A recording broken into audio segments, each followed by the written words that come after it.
இயேசுவின் நாமத்தினாலே உங்களை யாவரும் நான் வாழ்த்துகிறேன்.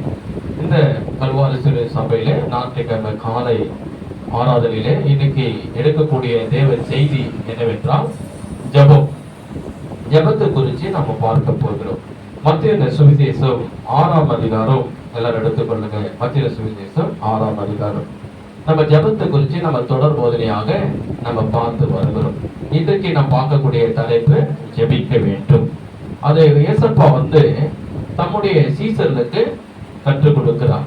அதை குறித்து தான் இன்னைக்கு நம்ம பார்க்க போகிறோம். நமக்கு ஒரு கண்களை மூடி ஒரு நிமிஷம் நாம் ஜெபிப்போம். பிதாவே இயேசுவின் நாமத்தினாலே சமூகத்தில் வருகிறோம். எல்லாரும் ரட்சிக்கப்படுவோம், சத்தியத்தை அறிகிற அறிவை அடைவோம், தேவன் சித்தம் உள்ளவராக இருக்கிறது.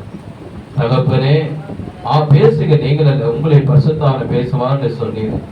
ஆவியானவர் என மறைத்து நீ பேசு. அந்த சத்தியத்தை இவர்கள் அறியட்டும், சத்தியம் ஒரு விடலாகட்டும். நாம அந்த ஸ்தலத்துல மகிமடையட்டும். இயேசுவின் நாமத்தில் ஜெபி நல்ல பிதாவே, ஆமென். இயேசுவின் நாமத்தினாலே உங்களை யாவரும் நானே வாழ்த்துகிறேன். இந்த யூடியூப் மூலியமாக பார்க்கிற உங்களை யாவரையும் நான் வாழ்த்துகிறேன். கர்த்தர் உங்கள் ஒவ்வொருத்தரையும் ஆஸ்வதிப்பாராக. மத்திய சுவிசேஷம் 6ஆம் அதிகாரத்திலே ஜெபத்தை குறித்து நாம் பார்க்க போகிறோம். அதுல 8ஆம் வசனத்திலிருந்து 6ஆம் அதிகாரம் 8ஆம் வசனத்தை நான் வாசிக்கிறேன்.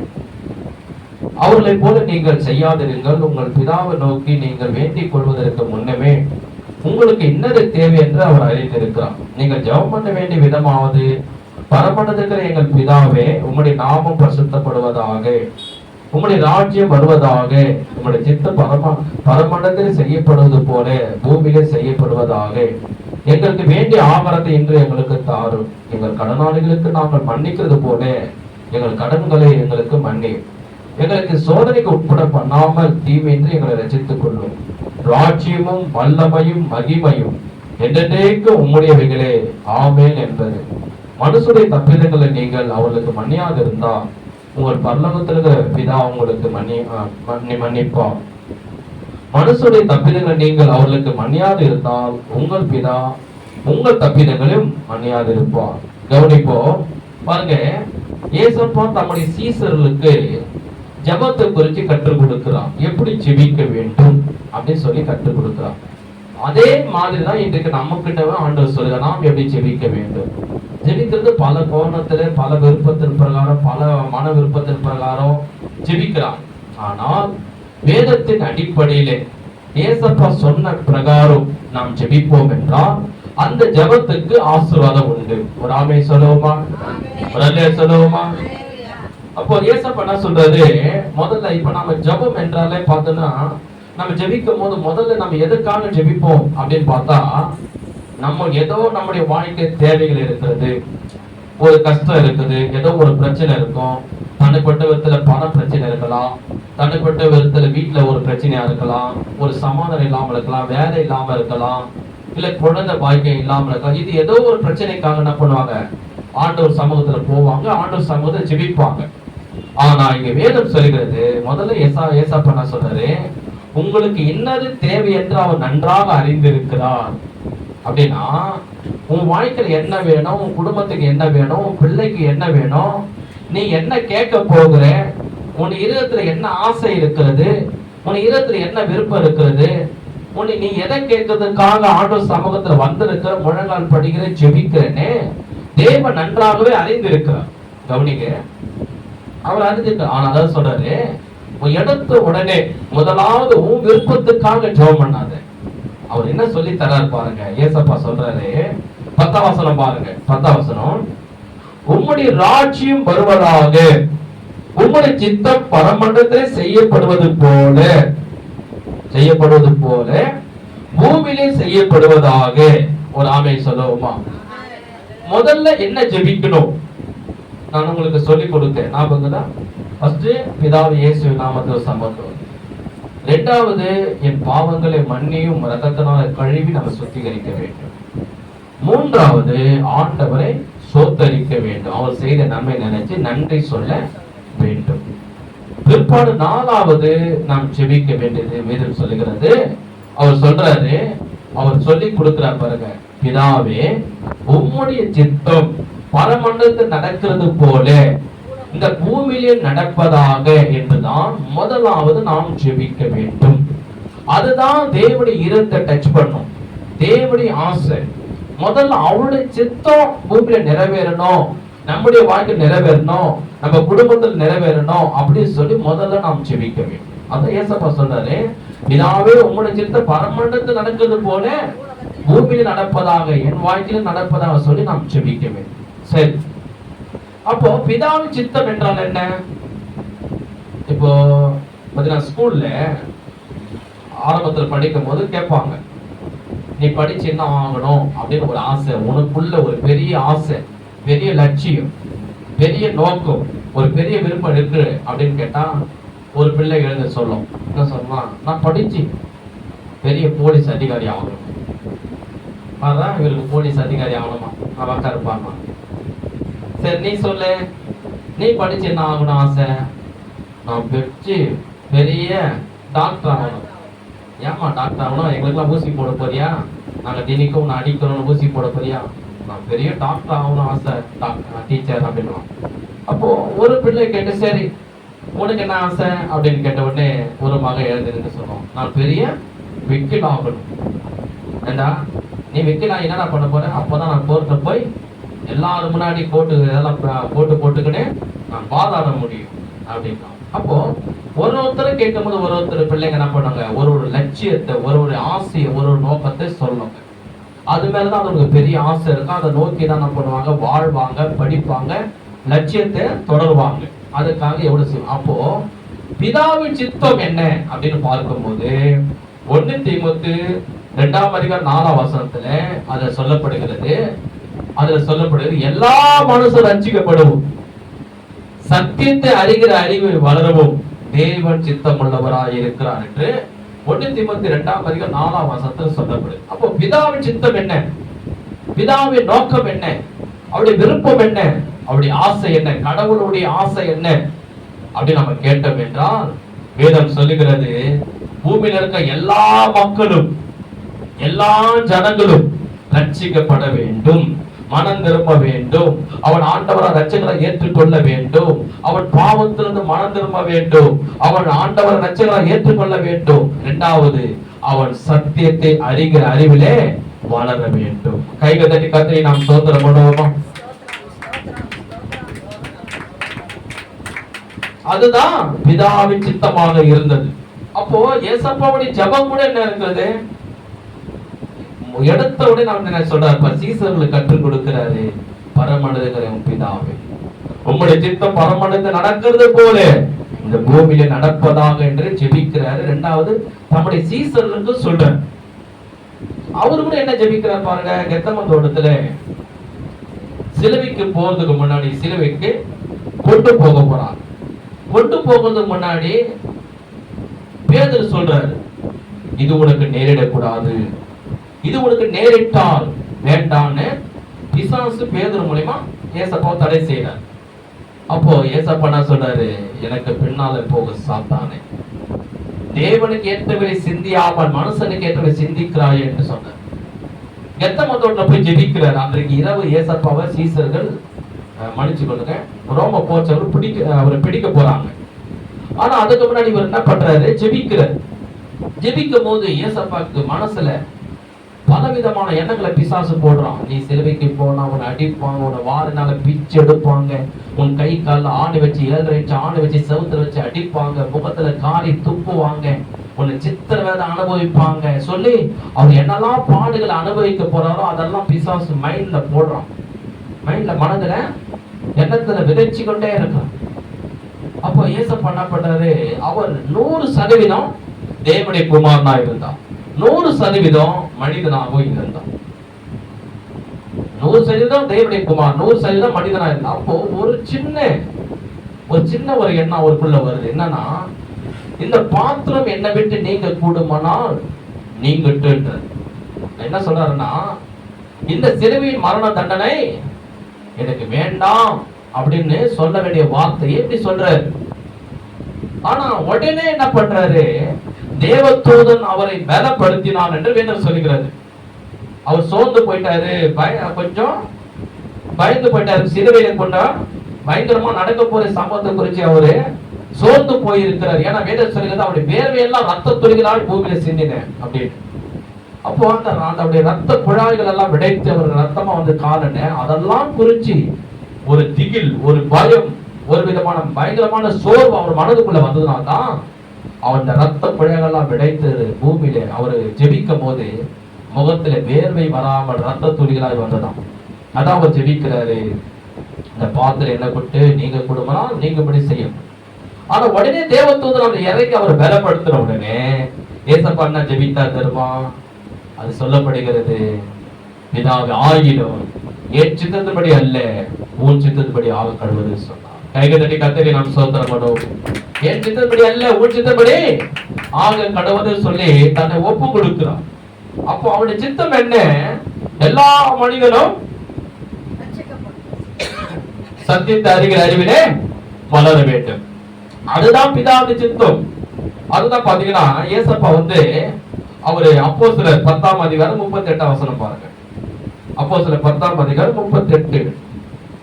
அதுல பாத்தீங்கன்னா ஏசப்பா வந்து வேதம் சொல்கிறது அப்போஸ்தலர் 10ஆம் அதிகாரம் 38ஆம் வசனத்திலே நசரேயனாகிய இயேசுவை தேவன் பரிசுத்தாவினாலும் வல்லமையினாலும் நிரப்பி அவர் வல்லமையினாலும் அபிஷேகம் பண்ணினார். தேவன் அவரோடு கூட இருந்தபடியால் அவர் நன்மை செய்கிறாவும் பிசாசின் வல்லமை அகப்பட்ட யாவரையும் குணமாக்குறாங்க சுற்றி இருந்தார். எடுக்க முடியும்னா பரவாயில்ல, எனக்கு கவனிங்க. இங்கே வேதம் சொல்கிறது பிதாவாகிய தேவன் ஏசப்பாவை பரிசுத்த அபிஷேகம் பண்ணினாராம். எதற்காக? வேதம் சொல்கிறது அவர் பூமியிலே வந்த நாள் முதல் சிலுவையிலே மரிக்கிற வரைக்கும் நன்மை செய்கிறவராக இந்த பூமியை சுற்றி இருந்தார். ஒரு ஆமே சொல்லுவோமா? அவர் இந்த பூமியில வந்த உடனே அவர் பிரசங்கம் பண்ணும் போது முதல்ல சொன்ன ஒரு வார்த்தை என்ன தெரியுமா? அவர் சொன்னாரு, மனம் திரும்புங்கள் பரலோக ராஜ்யம் சமீபத்தில் இருக்கிறது. அங்க என்ன ஜெபம் பண்ணாரு? பிதாவே உங்களுடைய சித்த பரமானது நடக்கிறதுக்குள்ள பூமியில நடப்பதாங்கன்னு சொன்னார். இங்க வந்து ஜனங்கள் மக்கள் பிரசங்கம் பண்றாரு. பிரசங்கம் பண்ணும் போது முதல் வார்த்தையில் என்ன சொல்றாரு? மனம் திரும்புங்கள் பரலோக ராஜ்யம் சமீபத்தில் இருக்கிறது என்றார். அதுக்கு இதுக்கு ஒரே வார்த்தை அடங்கி இருக்கிறது. அங்க நான் சொன்னாரு உன் சித்தம் இந்த பூமியில நிறைவேறணும். இங்க நான் சொல்றாரு நீ மனம் திரும்பினா போதும் பரமண்டலத்தில் இருக்கிற பிதாவாகிய தேவன் உனக்குள்ளாகவே வந்து விடுவார். அதுதான் சொல்றாரு, மனம் திரும்புங்கள் பரலோக ராஜ்யம் சமீபத்தில் அவருடைய சித்தம் உன் வாழ்க்கையில வந்துடும், அவரே உனக்குள்ளாக வந்து விடுவார், நீ பாவத்திலிருந்து மனம் திரும்ப சொல்லி முதல் வார்த்தையில் அவரு பிரசங்கிக்கிறார். பிரசங்கம் பண்ணது மாற்றமல்ல, இந்த பூமியில அவர் வாழும்போது என்ன செய்கிறாரு? பாக்குறார் மனிதன் கண்ணு தெரியல, அவன் தட்டு தடுமாறி நடக்க முடியல, அப்படின்னு ஓட முடியல, குருடனை தொட்டு சுகமாக்குறார். பாருங்க, ஒரு வாரத்துக்கு ஒரு ஊழலுக்கு நான் போயிருந்தேன். ரொம்ப தூரம் ஒரு ஊழலுக்கு போனேன். அப்போ ரொம்ப தூரம் போதான் ட்ரெயின்ல போகும்போது ட்ரெயின் அவங்களுக்கு தெரியும், அந்த பிளாட்ஃபாரத்துல கொஞ்சம் நிற்பாங்க. ட்ரெயின் வந்தோடனே வேக வேகமா எல்லாரும் ஓடி போய் ஏறிடுவாங்க. ஏன்னா அவன் ஒரு 5 நிமிஷம் நிற்பான், சட்டுன்னு ட்ரெயின் எடுத்துருவான். அப்போ எல்லாரும் வேகமா ஓடி போயிடுறாங்க. ஒரு மனுஷன் அவரால் அப்படியே கொப்பை வச்சு தடுக்கினே வர்றாரு, இப்படி ட்ரெயினை தடுக்கினே வர்றாரு, ட்ரெயின் அப்படியே தடுக்கினே வர்றாரு. அப்ப நான் அவரை பார்த்தேன், எல்லாரும் வேகமா ஏறிடுறாங்க, 5 நிமிஷம் ட்ரெயின் எடுத்துருவான். சப்போஸ் இவரு கால் வைக்கலாம், தட்டு தடுமாறி கீழே விழுந்துருவார் சொல்லி அவரை பிடிச்சி முதல்ல உள்ள இழுத்துறேன். அவர் உள்ள கூட்டு போயிட்டு அப்படியே கையை பிடிச்சி அவரோட சேர்ந்து கூட்டு போயிட்டு எல்லாரும் அவங்கவுங்க போய் சீட்டை கடன்னு போய் பிடிச்சாங்க. நான் கூட்டு போயிட்டு அப்படியே ஜன்னல் ஓரமா அவனை உட்கார வச்சு பக்கத்துல நான் உட்காந்து வர ரொம்ப நன்றியா, எனக்கு சரியா கண்ணு தெரியல, ஆனா நீ கரெக்டா கூட்டு வந்தீங்க, பரவாயில்லையா, இருக்கட்டும், ஆண்டவருக்கு நன்றி சொல்லிட்டு ஆண்டவர் போயிட்டு அப்படியே பேசிக்கினே வந்தோம். எதுக்கு இதை சொல்றேன்னா, ஒரு மனிதனுக்கு கண்ணு தெரியல, அவனால சரியா நடக்க முடியாது. ஆண்டவர் பாக்குறாரு, துக்கப்படுறாரு. ஐயோ, ஒரு மனுஷனுக்கு கண்ணு தெரியல, எவ்வளவு கஷ்டம். நம்ம தெரிஞ்சதுனால தெரியல அந்த கஷ்டம், ஆனா தெரியாம போனாதான் தெரியும் நமக்கு வர பெரிய கஷ்டம். புரியுதுங்களா நான் சொல்றது? அப்போ அந்த கஷ்டம் அவனுக்கு வந்தவன ஆண்டவன் அப்பட குருடனுடைய பார்வை அடைக்கிறார், காது கேட்க அவனை கேட்க வைக்கிறார், ஊமையை பேச வைக்கிறார், முடவனை நடக்க வைக்கிறார், குஷ்டரோகியை சுகமாக்குறாரு, படுத்து படுக்கையா இருக்கிற திமிர்வாதக்காரனை இயேசு கிறிஸ்து எழுப்பி நடக்க வைக்கிறாரு, குஷ்டரோகியை சுகமாக்குறாரு, உதிரப்போக்கு உள்ள 12 வருஷம் உள்ள உதிரப்போக்குள்ள ஸ்திரீக்கு சுகத்தை கொடுக்கிறாரு. ஏசப்பா நன்மை செய்கிறவராக சுற்றி திருநாள் எல்லாரும் ரட்சிக்கப்படுறாங்க, மனம் திரும்புறாங்க. திறமான ஜனங்க இயேசு பின்பற்றியே போகிறார்கள். கைவிட்டடி கர்த்தரை நாம் ஸ்தோத்திரம் பண்ணுவோம். அப்போ அவர் வாழ்நாள் முழுது என்ன செய்தாரு? எல்லாருக்கும் பிரசங்கித்தார், எல்லாருக்கும் அற்புதத்தை செய்தாரு. பிதாவை குறித்து பிரசங்கம் பண்ணினார். மனம் திரும்புங்கள், பரலோக சமீபத்திருக்கிறது அவர் செய்தார். யார் செய்தது? முதல்ல பிதாவின் சித்தத்துக்காக ஜெபிச்சார், இரண்டாவது அந்த காரியத்தை செய்தார். அப்ப பிதாவின் சித்தம் நிறைவேறுவது என்றால் என்ன? அதுதான் வேதம் சொல்லுகிறது. அப்ப பிதாவின் சித்தம் என்றால் என்ன அப்படின்னு பார்க்கும்போது ஏசாயா 53 அதிகாரத்திலே 4 வசனம் 5 வசனத்துல சொல்லப்படுகிறது, இயேசு கிறிஸ்து நம்முடைய நிமித்தம் காயப்பட்டார், நம்முடைய அந்த நிமித்தம் அவர் நொறுக்கப்பட்டார், உனக்கும் எனக்கும் சமாதானத்தை உண்டு பண்ண ஆக்கினை தீர்ப்பு இயேசு சிலுவை மேல் வந்தது, அவருடைய தழும்புகளால் இதை நீ குணமானீர்கள் என்று ஏசாயா 53 அதிகாரம் 4 வசனம் 5 வசனத்தை சொல்லப்படுகிறது. அந்த வேத பகுதி நாம் பார்க்கும் போது இப்ப உலகத்துல எல்லாருக்கும் மரணம் வரும், எல்லாருக்கும் மரணம் நிச்சயம். யாராவது ஒரு மனுஷன் நான் சாகவே மாட்டேன் அப்படின்னு சொல்லவும் முடியாது. இப்ப ஒரு மந்திரவாதி சொல்றான், இவ்வளவு வருஷம் இவ்வளவு கை ரேகை பார்க்கறவங்க கூட சொல்றாங்க, நீ இவ்வளவு நாள் வாழ்வ, இவ்வளவு நாள்ல நீ செத்துருவ. சொல்ற மந்திரவாதி அவர் ரொம்ப நாள் வாழ்ந்துருவானா? அவரு கூட வாழ முடியாது. உலகத்துல யாருமே எவ்வளவு கோடி பணம் இருந்தாலும் சரி, எவ்வளவு பெரிய மந்திரவாதியா இருந்தாலும் சரி, எவ்வளவு பெரிய பணக்காரா இருந்தாலும் சரி, எவ்வளவு பெரிய நாணியா இருந்தாலும் சரி, எவ்வளவு அழகு உள்ளவர்களா இருந்தாலும் சரி, எவ்வளவு படித்தவர்களா இருந்தாலும் சரி, உலகத்துல ரொம்ப நாள் வாழ ஒரு நாள் பிறப்புன்னு ஒண்ணு இல்லை, இறப்புன்னு ஒண்ணு நிச்சயம். ஆனா அந்த சாவு என்பது பல விதத்துல வருது. நான் ஒண்ணு அடக்காரதிலே கூப்பிடுவாங்க, போன் பண்ணுவாங்க, 12 மணிக்கு நான் தூங்கி நேரத்தை திடீர்னு போன் வரணும், போன் அடிச்சுக்கிட்டே இருப்பாங்க, போன் அடிச்சுக்கிட்டே இருப்பாங்க. நான் ஏற்று திடீர்னு தூங்குது ஏன்னு பார்த்தா 20 போன் கிட்ட வந்துக்குது, 2 மணிக்கு வரும். அப்ப போன் பண்ணி கேட்பேன், என்ன ஆச்சு? இல்ல எங்க அம்மாவுக்கு உடம்பு சரியில்லை, திடீர்னு ஹாஸ்பிட்டல் கொண்டு போகணும், இறந்துட்டாங்க, நீங்க வாங்க பாஸ்டர் ஒரு அடக்காரதனை பண்ண வேண்டுவாங்க. இதோ வந்துடுறேன், காலையில வந்துடுறேன், பற்றி அடிக்கிறது. பரவாயில்ல பாஸ்டர், காலையில வாங்க, உங்களுக்கு சொல்றதுக்காக தான் போன் பண்ணேன். சரி காலையில வந்து போயிட்டு அடக்காரது. அப்ப நான் போய் கேட்பேன், அது போய் நிற்கும் போது ஒரு ஜபம் பண்ணுறது முன்னாடி கேட்பேன், என்னாச்சு, எப்படி இறந்தாங்க அப்படின்னு கேட்பேன். அப்பா அவங்க சொல்லுவாங்க, இல்லை இது ரொம்ப வீசி ப்ராப்ளம் இருந்தது, ஹாஸ்பிட்டல் கொண்டு போனோம், ரொம்ப சீரியஸாக இறந்துட்டாங்க. இன்னொருத்தர்கிட்ட போகும்போது கேட்பேன், இவருக்கு என்ன ஆச்சு, இவர் நல்லா தானே இருந்தாரு, இவரு எப்படி இறந்தாரு அப்படின்னு கேட்கும் போது அப்பா அவங்க சொல்லுவாங்க, இல்லைங்க நல்லா வேலை செய்துனே இருந்தாரு, திடீர்னு ஹார்ட் அட்டாக் வந்துச்சு, இறந்துட்டாரு. அப்ப இன்னொருத்தர் கேட்பேன், இவங்க எப்படி இறந்துட்டாங்க? இல்லைங்க சூசைட் பண்ணினாங்க, குடும்ப பிரச்சனை. இவரு எப்படி இறந்துட்டாரு? ஐயோ போற வழியில ஒரு குப்பலாரிக்கான இடிச்சுட்டான்.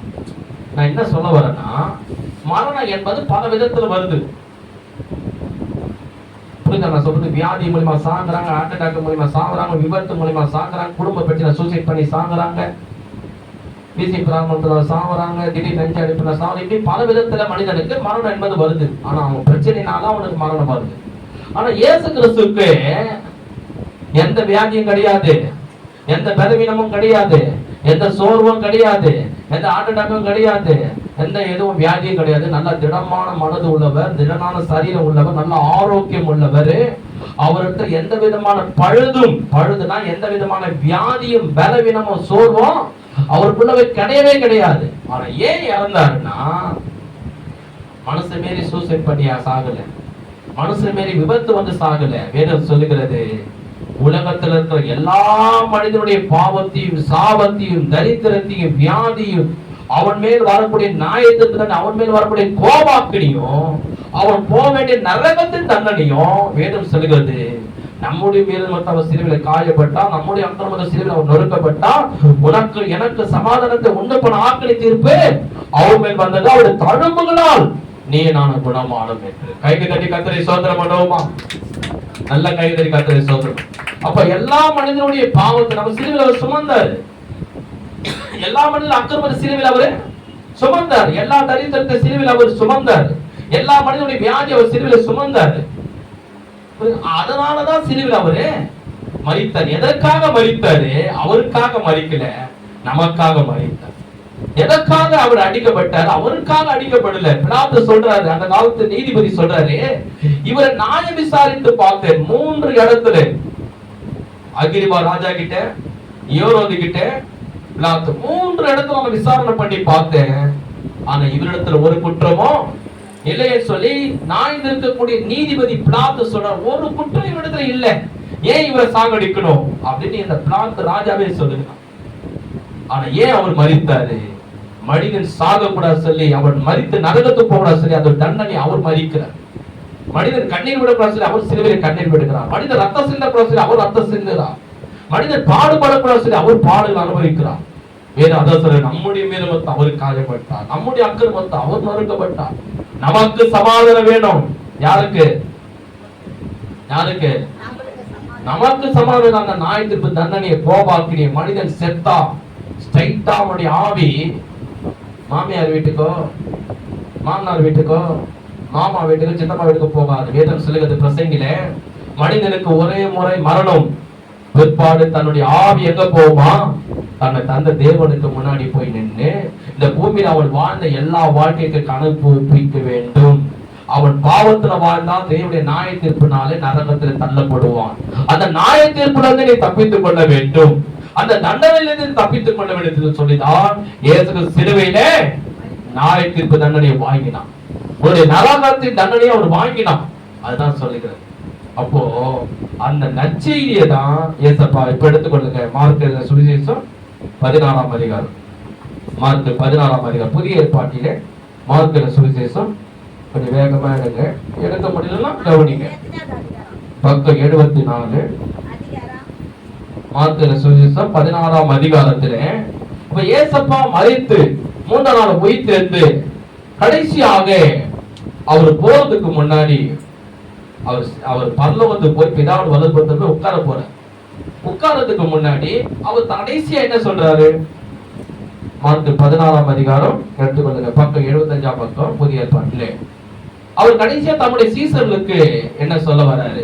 கடைசி வார்த்தை என்ன பேசுறாரு?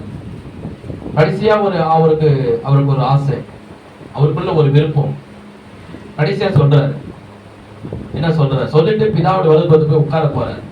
இதுல பூமியில அவர் பேச போதில்லை, மனுஷங்கிட்ட நடமாட போதில்லை, அவங்க கூட பேச போதில்லை.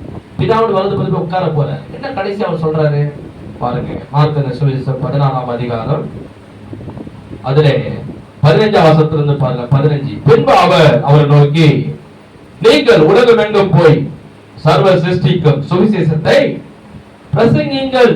விசுவாசம் மூலமாய் ஞானஸ்நானம் பெற்றவன் ரட்சிக்கப்படுவான், விசுவாசியானவனோ ஆக்கடிக்குள்ளாக தீர்க்கப்படுவான். விசுவாசிக்கிறவனால் நடக்கும் அடையாளவன என் நாமத்தினால பிசாசுகளை துரத்துவார்கள், நவமான பாஷைகளை பேசுவார்கள், சர்ப்பங்களை எடுப்பார்கள், சாவுக்கு ஏதுவான யாதொன்றை குறித்தாலும் அது அவர்களை சேதப்படுத்தாது, வியாதிஸ்தர் மேல் கைகளை வைப்பார்கள், அப்போது அவர்கள் சொஸ்தமாவார்கள்.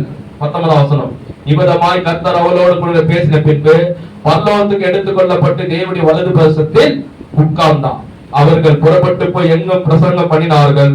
கர்த்தர் அவளோடு கூட கிரியை நடப்பித்து அவர்களால் நடந்த அடையாளங்களாலே வசனத்தை உறுதிப்படுத்தினார். ஒரு ஆமே சொல்லுவோமா? ஒரு அல்ல சொல்லுவோமா? என்ன சொல்றாரு? 15ஆம் வசனம் மட்டும் பாருங்க, வாசிக்கிற மீண்டும் 15ஆம் வசனம் மட்டும். பின்பு அவர்கள் நோக்கி, நீங்கள் உலகம் எங்கும் போய் சர்வ சிருஷ்டிக்கும் சுவிசேஷத்தை பிரசங்கிங்கள். எல்லாரும் சேர்ந்து சொல்லுங்க. இயேசு சீசர்கள் நோக்கி, நீங்கள் உலகம் எங்கும் போய் சர்வ சிருஷ்டிக்கும் சுவிசேஷத்தை பிரசங்கிங்கள். போதும். ஒரு ஆமே சொல்லுவோமா? ஒரு அல்லையா சொல்லுவோமா? இப்ப என்ன கவனிங்க. ஏசப்பா கடைசியா அவர் சிலுவையில மரித்து உயிர்த்தெழுந்து பிதாவோட வரது பத்தி உட்கார போறார். போறதுக்கு முன்னாடி கடைசியா சீசருக்கு என்ன சொல்றாரு? நீங்கள் உலகம் எங்கும் போய் சர்வ சிருஷ்டிக்கும் சுவிசேஷத்தை பிரசங்கம் பண்ணுங்க. அவர் ஆரம்பத்தில் என்ன சொன்னார்? ஜெபம் பண்ண சொன்னாரு. ஆரம்பத்தில் என்ன ஜெபம் பண்ண சொன்னாரு? கவனிச்சீங்களா? பிதாவே, பரமண்டலத்திலே உங்களுடைய சித்தம் நடக்கிறது போல பூமியிலும் நடப்பதா, அதை சொல்லி ஜெபிச்சார். அதன் பிரகாரமாகவே அந்த பிதாவின் சித்தம் அந்த பூமியில நடக்கணும் சொல்லி தன் வாழ்க்கையை அர்ப்பணிச்சு வாழ்ந்தார். எல்லாருக்கும் போய் சுவிசேஷத்தை பிரசங்கம் பண்ணாரு. எல்லா குருடனும் செவிடனும் ஊமையனும் முடவனும் எல்லாம் சுகமானாங்க. அநேக மக்கள் ரட்சிக்கப்பட்டாங்க, மனம் திரும்பினாங்க, இயேசுவை பின்பற்றினாங்க. அது மாத்திரமல்ல, மனிதனுடைய எல்லாருடைய பாவங்களையும் அக்கிரமங்களையும் சாபங்களையும் தரித்திர சிலுவையில் அவர் சுமந்து தீர்த்தாரு. 3ஆம் நாள் உயிர்த்தெழுந்தாரு. இப்ப கடைசியா பிதாவுடைய வலதுபுறத்துல போய் உட்காருவதற்கு முன்பதாக சீசருக்கு சொல்றாரு, நீங்க என்ன பண்ணுங்க, உலகம் எங்கும் போய் சர்வ சிருஷ்டிக்கும் சுவிசேஷத்தை பிரசங்கம். என்ன சுவிசேஷத்தை பிரசங்கம் பண்ணோம்? அதுதான் பிதாவின் சித்தம். நான் சொல்ல புரியுதுங்களா? 1 தீமோத்தேயு 2:4 என்ன படிச்சோம்? எல்லா மனுஷன் ரட்சிக்கப்படும், சத்தியத்தை அறிகிற அறிவு அடைவோம், தேவ சித்தம் உணவா இருக்கு. தேவனுடைய சித்தம் என்ன? கடவுளுடைய ஆசை என்ன? அவருடைய விருப்பம் என்ன அப்படின்னு நம்ம பார்த்தோமா, அவர் சொல்றாரு எல்லா மக்களும் ரட்சிக்கப்படணும், சத்தியத்தை அறிகிற அறிவில் வளரணும், அதுதான் பிதாவின் சித்தம். அப்போ அந்த பிதாவின் சித்தம் நிறைவேறுவதற்கு தான் ஏசப்பா என்ன பண்ணாரு, அவர் வாழ்க்கையை அர்ப்பணிச்சு சுவிசேஷத்தை பிரசங்கம் பண்ணி எல்லா ஜனங்களையும் வியாதியை விடலாக்கி அவர் சித்தம் நிறைவேறணும்னா எல்லாரும் ரட்சிக்கப்படணும். எல்லாரும் ரட்சிக்கப்படணும்னா இவர் சிலுவையில மறிக்கணும். தன்னை ஒப்பு கொடுத்து எல்லாருடைய பாவங்களையும் சாபங்களையும் சிலுவை சுமந்து மறித்து 3ஆம் நாள் உயிர்த்தெழுந்து விட்டாரு. இப்போ சீசருக்கு சொல்றாரு, நீங்க உலகமெங்கும் போய் சர்வ சிருஷ்டிக்கும் சுவிசேஷத்தை பிரசங்கம் பண்ணுங்க. ராமே சொல்லுவோமா? அதுதான் சொல்றாரு. அப்போ என்ன சுவிசேஷம் என்றால் என்ன? சுவிசேஷம் என்றால் என்ன? எப்படி மனிதர்கள் ரட்சிக்கப்படுவாங்க, எப்படி மனம் திரும்புவாங்க, எப்படி ஆண்டவர் ரட்சகரை ஏற்றுக்கொள்வாங்க, அவரை தொழுது கொள்வாங்க, அவரை ஆராதிப்பாங்க என்றால் வேதம் சொல்லுகிறது, ஏசப்பா சிலுவையில் அடிக்கப்பட்டார் பாருங்க. எல்லா மனிதனுடைய பாவங்களையும் சாபங்களையும் தரித்திரங்களையும் சிலுவையில் அவர் சுமந்து தீர்த்திட்டார். அந்த நற்செய்திய, அந்த நல்ல சுவிசேஷத்தை எல்லா மக்களுக்கும் சொல்ல வேண்டும். எல்லா மக்களுக்கும் சொல்லும் போதுதான் அவன் பாவத்திலிருந்து மனம் திரும்புவான், இயேசுவை ஆண்டவராக ரட்சகரை ஏற்றுக்கொள்வான், அவன் ரட்சிக்கப்படுவான், அவனுக்குள்ளே பரலோகத்தில் வாசம் பண்ணுகிற தேவன் அவனுக்குள்ளே வருவான். அவன் மரித்தாலோ அல்லது இயேசு கிறிஸ்து வந்தாலோ அவன் நித்திய ஜீவனுக்குள்ளாக பிரவேசிப்பான். கைகளை தட்டி கர்த்தரை நாம் ஸ்தோத்திரம் பண்ணுவோமா? சுவிசேஷம் என்றால் என்ன? சிலுவையில் இயேசப்பா ரத்தம் சிந்து மரித்தார் பாருங்க. அந்த நற்செய்தியை அறிவிக்க வேண்டும் பாருங்க. ஒரு ஊழியக்காரர் பாரியில் அமெரிக்கா இருக்கிறவங்கள ஒருத்தர், நீங்க என் சபையில வந்து பிரசங்கம் பண்ணுங்க அப்படின்னு கூப்பிட்டாரு. அப்போ அவர் சொன்னாரு, மாஸ்டர் நீங்க நினைக்கிற மாரி அமெரிக்காவுக்குலாம் வர்றதுக்கு அந்த அளவு பணம் இல்லை, வருமானம் இல்லை. ஏன்னா நம்ம ஒரு செங்கல்பட்டு, திருச்சி, திருத்தணி இப்படி பல இடத்துக்கு போனா கொஞ்சம் காசு வச்சுட்டு போயிடலாம், ஒரு 1000 ரூபாய் வச்சா கூட போயிடலாம். அமெரிக்காக்கெல்லாம் போகணும்னா 1000 ரூபாய் வச்சுலாம் போக முடியாது, 3 லட்சம் வேணும் போகிறதுக்கு. 2வது 2 ஃப்ளைட் பிடிக்கணும், 2 ஃப்ளைட்டு. 2வது 3 லட்சம் கிட்ட வேணும் எனக்கு தெரிஞ்சு. அதுக்கப்புறம் இப்போ எவ்வளோ செலவுன்னு தெரியல, நான் போனதில்லை, கேள்விப்பட்டிருக்கேன். ஆனால் இப்போ சொன்னார், நல்லா வர முடியாது, என்கிட்ட வரணும்னு ஆசை, அமெரிக்காலாம் பார்க்கணும் ஆசை தான், பிரசங்கம் பண்ணணும்னு ஆசை தான், ஊழியர் செய்யணும் ஆசை தான். ஆனால் காசு என்கிட்ட இல்லை, நான் சின்ன ஊழியத்தை செய்கிறேன், சின்ன வருமானத்தை பண்ணுறேன்னு ஒரு ஊழியர் சொன்னேன். அப்போ அவர் சொன்னார், நோ ப்ராப்ளம், நான் உங்களுக்கு டிக்கெட் புக்கிங் பண்ணிடுறேன், I mean ticket booking, so no problem, no very, please you will come, நீங்கள் வந்துடுங்க, நான் டிக்கெட் புக்கிங் பண்ணிடுறேன், நீங்கள் கவலைப்படாதீங்க. சரி, இவரு என்ன பண்ணாரு, ரொம்ப சந்தோஷமாயிடுச்சு, நான் டிக்கெட் புக்கிங் பண்ணிட்டாரு, குடும்பத்தோடு கூப்பிட்டுக்கின்னு அவர் என்ன பண்ணாரு, போக ஆரம்பிச்சார். அவரு டிக்கெட்லாம் புக்கிங் பண்ணி, சரி என்ன பண்ண, நம்ம என்ன பண்ணலாம், கப்பலில் போக ஆரம்பிச்சார்.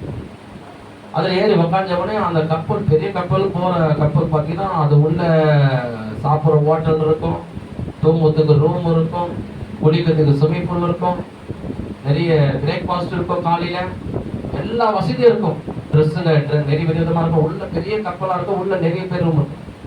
அவர் பிள்ளைகள்லாம் கூப்பிட்டு உள்ள போன உடனே ஐயோ பார்த்தாரு, ஐயோ என்னடா இது எல்லாம் பிரம்மாண்டமா இருக்குது, ரொம்ப வசதியா இருக்கும் போல, ஐயோ நம்ம கிட்ட எவ்வளவு காசு இருக்குது பார்க்குறோம், ஐயோ நம்ம கிட்ட எவ்வளவு காசை வச்சா இது செலவாயிடும் போல, அமெரிக்காவில் வர செலவாகும், திருப்பி வர வரணும், எதுவும் வேணாம் அப்படியே வச்சுக்கிறேன், ஏன்னா அப்படியே கொஞ்சம் காசு. அப்புறம் போனாரு, அங்கே என்ன சாப்பாடு விதவிதமாக ரெஸ்டாரண்ட்ஸில் சிக்கன், மட்டன், பீஃப் எல்லாம். என்ன பண்ணாரு, அப்பா எனக்கு 2 சப்பாத்தி இருந்தால் கூட, இந்தாங்க சப்பாத்தியா, சரி இந்தாங்க காசு சொல்லி 100 ரூபாய் 2 சப்பாத்தி வாங்கி இவர் என்ன பண்ணாரு, பாதி இவர் சாப்பிட்டு பசங்களுக்குலாம் கொடுத்தாரு. பசங்க சும்மா இருக்கமா, அதுங்களுக்கு புரியாது, அப்பா எனக்கு சிக்கன் வேணும், அப்பா எனக்கு பீஃப் வேணும், அம்மனிலே வீட்டுக்கு வர வரைக்கும் எதுவுமே கேட்கக்கூடாது, கொடுக்குற சப்பாத்தி மட்டும் சாப்பிடு. அதை நம்ம சப்பாத்தியை சாப்பிட்டு கம்மணும். அதுக்கப்புறம் உள்ள நிறைய ஐஸ்கிரீம் அது இதெல்லாம் இருக்குது, அப்பா எனக்கு அந்த ஐஸ்கிரீம் வாங்கி கொடு, இது வாங்கி கொடு, எதுவும் கேட்கக்கூடாது. இந்தா வீட்டாண்டது வரும்போதே பொட்டிக்கையிலேருந்து நான் சாக்லேட்லாம் வாங்கி வச்சிருக்கிறேன், இந்தா நீ இப்படி கேட்பது தெரிஞ்சுதான் முறுக்கு சாக்லேட் இதை சாப்பிடு, அதை கேட்காத, கையில் காசு இல்லை அப்படின்னு. அது நான் வந்து வீட்டாண்டது வாங்கிட்டு போனேன். முறுக்கும் சாக்லேட் சாப்பிட்டு அங்கே விதவிதமான ட்ரெஸ். ஐயோ அழகாக அப்பா ட்ரெஸ், எனக்கு எடுத்து கொடுப்பா அப்பா அந்த ட்ரெஸ் அழகு. கம்முடு, இதுக்குதான் உன்னை எங்க கூட்டு வரக்கூடாது சொல்லு. எங்கன்னா வந்து ஏதாவது ஒண்ணு கேட்டுப்ப, கையில காசு இல்லை, நம்ம வீட்டுக்கு வர வரைக்கும் கம்முன்னு வரணும். எங்க பார்த்தாலும் அது வேற இது கூட கேட்கக்கூடாது. அவன் நம்மளை போய் கப்பல் திக்கி போட்டுருவாங்க. அப்புறம் அதுக்கப்புறம் சரிப்பா சரிப்பா சொல்லி பசங்க கம்மன் ஓட்டு. அப்புறம் அவனுக்கு என்ன பார்த்து சாப்பாடு குடிக்கிறது போகிறது கிடையாது, சாப்பிடு சரியா சாப்பிடுற ட்ரெஸ் ஒரு மாத்திரை இருக்கிற துணியை மாற்றி போட்டு வராங்க, சரியா சாப்பிடுறது இல்லை. ஏன்னா இவருக்கு பயம், காசு கம்மியாகுது, இதெல்லாம் நிறைய அதிகமான விலையா இருக்கும், நம்ம வாங்கிட்டா கையில காசு இல்லை, திருப்பி வரணுமே அப்படி பயத்துல போறேன். லாஸ்ட்ல கப்பல் ரொம்ப நாள் பிரயாணம் பண்ணி அமெரிக்கா கிட்ட இறங்க போறான். இறங்கின அவரு இறங்கிட்டு வந்துட்டார். வந்த உடனே அவர் எப்படி இருக்கிறாரு அந்த பாஸ்டர் பார்த்த உடனே அப்படியே பார்க்கவே நல்லா இல்லை. ஏன்னா ரொம்ப நாள் சாப்பிடாம துணி மாட்டாம இந்த உடனே அவர் வந்த உடனே அந்த பானையில் இருக்கிறவங்களாம் எப்படி இருப்பாங்க, நல்லா பார்க்கவே விலை உயர்ந்த மாதிரி ட்ரெஸ் இருப்பாங்க, நல்லா பார்க்கவே பிரகாசமா இருப்பாங்க. அவர் தேவை எங்க பாஸ்டர் நீங்க எங்க இருக்கீங்க, வேற அறியோ அப்படின்னு கேட்கிறாரு. சார் பாஸ்டர் அவன் ஏறுன்றாரு. வேற அறியோ பாஸ்டர் அப்படின்றாரு. இவர் எங்க இருக்குன்னு கேட்கிறாரு. இவர் எங்கே தான் இருக்கிறாரு, எங்கே தேர்றாரு. அவர் சொன்ன பாஸ்டர் ஐ எம் சாம், நான் தான் அப்படின்றாரு. நீங்க சாம் அப்படின்றாரு. ஆமா yes I am the Sam. Oh I am very Sam. ரொம்ப வருத்தமாகுது. என்னாச்சு உங்களுக்கு, ஏன் இப்படி வந்துக்கிறீங்க, நீங்க நல்லா சாப்பிடுறதான நல்லா வாழ்ந்தானே, என்ன ப்ராப்ளம் உங்களுக்கு, ஏதாவது ப்ராப்ளமா, உடம்புல ஏதாவது சிக்கா, உடம்பு வியாதியா? நோ ப்ராப்ளம், நான் நல்லா தான் இருக்கிறேன் அப்படின்னா. என்ன ப்ராப்ளம், ஏன் நல்லா சாப்பிடல, ஏன் துணி மாட்டேன்? இல்லை என்கிட்ட காசு கொஞ்சமா இருந்தது, அதனால உள்ளதுதான் விலை அதிகமா இருக்கும், பசங்களுக்கும் வாங்கி கொடுத்து செலவு பண்ணிட்டோமா வரணும், அப்புறம் எங்க செலவு பண்ணணும், திருப்பி வரணும், கையில காசு இல்லை, இதெல்லாம் ரேட் அதிகமா இருக்கும். அதனால எதையும் சாப்பிடாம ஓரமா கிச்சன் ரூம்ல படுத்துக்கினேன், இருக்கிற சப்பாத்தியை சாப்பிட்டுக்கினேன், ஓரமா அப்படியே குளிக்க போனா கூட காசு கேட்க போறான்னு குளிக்காம ஏதோ போகும் கழிப்பினேன், எப்படியே காலத்தை தள்ளிக்கணும் வந்து சேர்ந்துட்டேன் பாஸ்டர். அவர் சொல்றாரு உங்களுக்கு தெரியாம போயிடுச்சு. அவர் திட்டி அந்த டிக்கெட்டை காட்டு சொல்லி டிக்கெட்டை வாங்கி பார்த்து உங்க பேரு, ஆமா என் பேரு ஷாம், ஓகே சில்ட்ரன்ஸ் பேரு ஓகே, அதை திருப்பி பாருங்க. திருப்பி பார்த்தா அதுல போட்டிருக்குது all the food, all the room, all the எல்லா all the things, all the room, all the things எல்லாமே ஃப்ரீ. எல்லாமே உனக்கு என்ன போட்டுட்டு பாரு, நீ சாப்பாடு வாங்கி சாப்பிடணும் உனக்கு ஃப்ரீ, நீ ரூம்ல தங்கணும்னா ஃப்ரீ, நீ எந்த ட்ரெஸ் வேணா எடுத்து போட்டுக்கலாம் ஃப்ரீ, என்ன ஐஸ்கிரீம் வேணா பிள்ளைங்க வாங்கிக்கலாம் ஃப்ரீ, நீ எந்த மாதிரி ரூம்ல வேணா இருக்கலாம் ஃப்ரீ, நீ எந்த எப்படிப்பட்ட இடத்துக்கு நீ போலாம், என்ன மட்டன் பீஃப் வேணா நீ சாப்பிடலாம், எல்லாம் ஃப்ரீன்னு இந்த டிக்கெட்ல உனக்கு போட்டுக்கிறேன். இதுக்கு வேணா காசை நான் பண்ணிட்டேன், பே பண்ணிட்டேன் உனக்கு. நீ வரதுக்கு இங்க நீங்க வரணும்னா உள்ள என்னன்னா வேணும், நீ இப்படி நாள் சாப்பிடணும், இவ்வளவு ரூம்ல தங்கணும், நல்ல ட்ரெஸ் போடணும், எல்லா காசும் நான் அமௌண்ட் உனக்காக என்ன பண்ணிட்டேன், கட்டிட்டேன். உனக்கு இங்க வரக்கூடிய பணத்தை 5 லட்சம் ரூபாய் டிக்கெட்டை உனக்கு எல்லாமே போட்டு நான் டிக்கெட் பண்ணிட்டேன், நீ அப்பா இப்படி வந்த? அப்பா அவர் சொன்னாரு, ஐயோ எனக்கு இது தெரியாம போய், தெரிஞ்சிருந்தா சிக்கன் மட்டன் பீஃப் எல்லாம் சாப்பிட்டு நல்லா ஸ்விமிங் பூல்ல குளிச்சு நல்ல ராஜா மாரி ட்ரெஸ் எடுத்து போட்டுக்கணும் வந்திருப்பாரு, எனக்கு தெரியாம போயிடுச்சு. அல்லேலூயா அல்லேலூயா. அதுதான் என்ன அர்த்தம்னா, அது போலதான் மனிதன் இந்த உலகத்தில் அவனுடைய பாவத்தின் தன்னுடைய சாபத்தின் தன்னுடைய அவனுக்கு தேவையான ஆசீர்வாதம், அவனுக்கு தேவையான சமாதானம், அவன் சரீரத்துக்கு தேவையான சுகம், அவன் குடும்பத்துக்கு தேவையான சமாதானம், அவன் நிம்மதி, அவனுக்கு தேவையான ஆசீர்வாதம், அவனுக்கு தேவையான நித்திய ஜீவன் எல்லாமே ஆண்டவர் என்ன பண்ணிட்டாரு, சிலுவைக்குள்ளாக அவர் ரத்தத்துக்குள்ளாக ஏசப்பாக்குள்ளாக வச்சிட்டாரு. மனிதன் இந்த பூமியில தேவையான எல்லா ஆசீர்வாதத்தையும், அவனுடைய பாவ மன்னிப்பு, அவன் சரீரத்துக்குள்ள வியாதி சுகமாவது, அவன் கடற்கொண்ட தீர்வது, அவன் நல்ல வீட்டுல வாழ்வது, அவன் நித்திய ஜீவனுக்குள்ள போவது, எல்லா ஆசீர்வாதங்களையும் தேவன் என்ன பண்ண குமாரனுக்குள்ளாக சிலுவைக்குள்ளாக வைத்து விட்டாரு. ராமே சொல்லுவோமா? அதுதான் எபேசியர் 1:3 சொல்லப்படுகிறது, உன்னதங்களிலே ஆவிக்குரிய சகல ஆசீர்வாதத்தினாலும் உன்னை என்னை ஆசீர்வதித்திருக்கிறார் அப்படின்ற என்ன சொல்றாருன்னா, பிதாவாகிய தேவன் சிலுவைக்குள்ளாக குமாரனுக்குள்ளாக மனிதனுக்கு தேவையான பாவ மன்னிப்பு, சமாதானம், நித்திய ஜீவன், ஆரோக்கியம், சந்தோஷம், ஆசீர்வாதம், நித்திய ஜீவன் எல்லாமே எங்க வச்சிருக்கிறாரு, குமாரனுக்குள்ளாக சிலுவைக்குள்ளாக வச்சிருக்கிறார். ராமே சொல்லுவோமா? அதுதான் ஏசப்பா சொல்றாரு சீசர்களை பார்த்து, நீங்கள் உலகம் எங்கும் போய் சர்வ சிருஷ்டிக்கும் சுவிசேஷத்தை பிரசங்கம் பண்ணுங்கள். என்ன பிரசங்கம் பண்ணு? ஒவ்வொரு மனிதனுடைய பாவத்தையும், சாபத்தையும், தரித்திரத்தையும், வியாதியும், அவன் கடந்தொல்லியும் எல்லாவற்றையும் சிலுவையில் நான் சுமந்து தீர்த்து விட்டேன். இனிமேல் மனிதன் பாவத்துல வாழ தேவையில்லை. மனம் திரும்பலாம். சாபத்துக்கு அடிமையா இருக்க தேவையில்லை. அவன் அசுத்தமா இருக்கலாம். அவன் உலகத்துக்கு அடிமையா இருக்க தேவையில்லை. அதுல இருந்து விடுதலாக இயேசு சிலுவை ரத்த சிந்து மரித்தாரு. கடந்தொல்லியில வாழ தேவையில்லை. அவனுடைய தரித்திரத்தை சிலுவையில் அவர் சுமந்தாரு. அவரு நீ ஏற்றுக்கொள்ள, அது போதும். நீ செத்தா நரகத்துக்கு கூட போக தேவையில்லை, நித்திய ஜீவனுக்குள்ள போகலாம். சிலுவையில இயேசு கிறிஸ்துவை நீ விசுவாசி சொல்லி இந்த நற்செய்தி உலகமுங்க போய் நீ சொல்லுன்னு சொல்லி ஏசப்பா சொன்னார். அல்லேலூயா. அததான் நம்மளும் செய்யும். சீசனுக்கு என்ன சொல்றாரு? அததான் சொல்றாரு. அப்போஸ்தலர் 4ஆம் அதிகாரத்திலே, அப்போஸ்தலர் 4ஆம் அதிகாரம் பாருங்க, புதிய ஏற்பாடு 4ஆம் அதிகாரம். சீசர்கள் போய் என்ன சொல்றாங்க பாருங்க. ஏசப்பாவுடைய சீசர், ஏசப்பா பிதாவோட வலது பக்கத்துல போய் உட்கார்ந்தார். இப்போ சீசர்கள், ஏசப்பாவுடைய சீசர்கள் என்ன போய் பிரசங்கம் பண்றாங்க பாருங்க. பேதுரு போய் பிரசங்கம் பண்றாரு. புதிய ஏற்பாடு அப்போஸ்தலர் 4ஆம் அதிகாரம் பக்கம் 165ஆம் பக்கம். அதுல பேதுரு போய் பிரசங்கம் பண்றாரு. என்ன பிரசங்கம் பண்றாரு சொல்றாரு பாருங்க. நாணமான ஒரு வார்த்தை. 4ஆம் அதிகாரம் 12ஆம் வசனம். அவரால் அன்றி வேற ஒருவரால ரட்சிப்பு இல்லை. நாம் ரட்சிக்கப்படும்படிக்கு வானத்தின் கீழ் எங்க மனுஷனுக்குள்ளாக அவருடைய நாமமே அல்லாமல் வேறுடைய நாமம் கட்டளையிடப்படவில்லை என்றான். ராமே சொல்லுவோமா? பாருங்க என்ன சொல்றாரு. வானத்தின் கீழெங்கும் மனுஷனுக்குள்ளாக இயேசுவின் நாமம் அல்லாமல் வேற எந்த நாமத்தில மனிதனுக்கு ரட்சிப்பு இல்ல.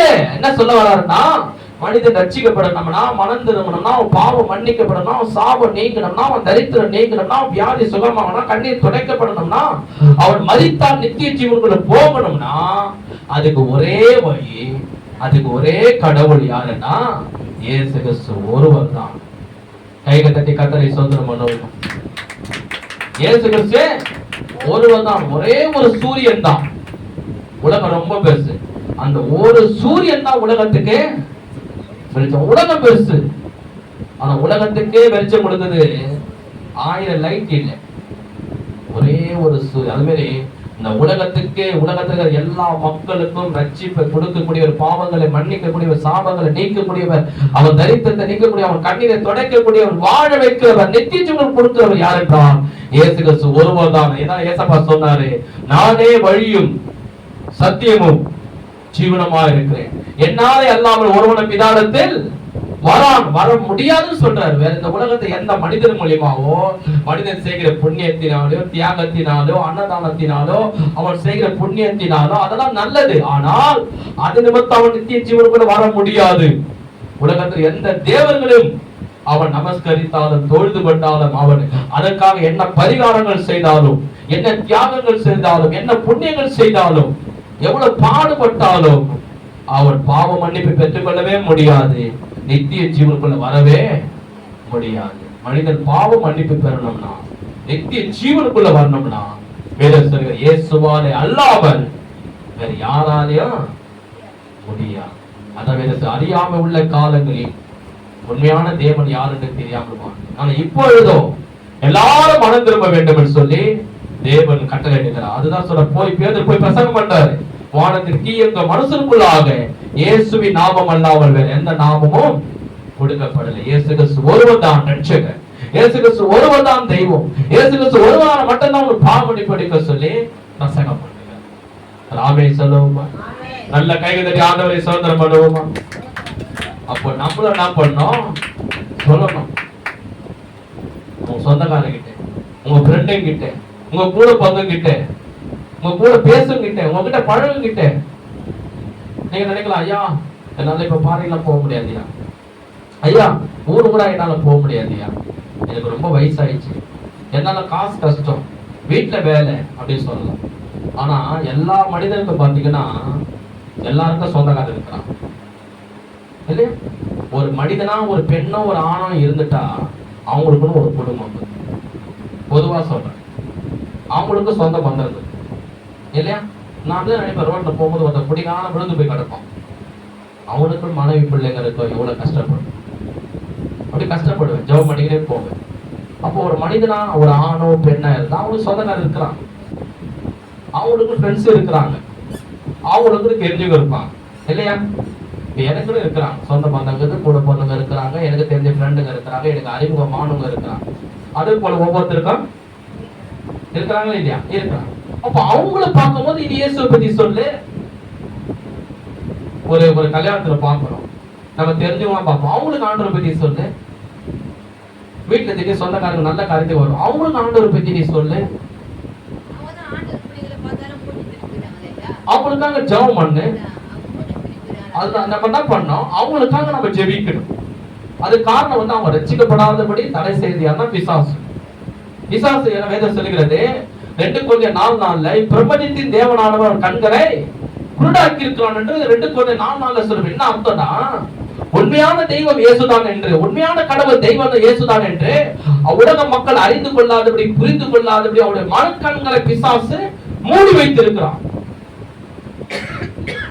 ஹாஸ்பிட்டல்ல நான் கண்ணு ஹாஸ்பிட்டல் போனேன். இந்த லெஃப்ட் சைடு கண்ணு ஆபரேஷன் பண்ணான் ரொம்ப வருஷத்துக்கு முன்னாடி. அப்போ 2 நாள் கட்டு போட்டேன். கண்ணு மூடி இருக்கிற வரைக்கும் யாருமே தெரியல. எல்லாம் இருக்கிறாங்க தெரியும், ஆனா யார் முன்னாடி இருக்கிறா, யாரு எந்த மனுஷன் முன்னாடி இருக்கிறா, நல்லவனா கெட்டவனா அதெல்லாம் தெரியும். சின்ன பசங்க பெரிய பசங்க தெரியும். கண்ணு மூடியே இருக்கு.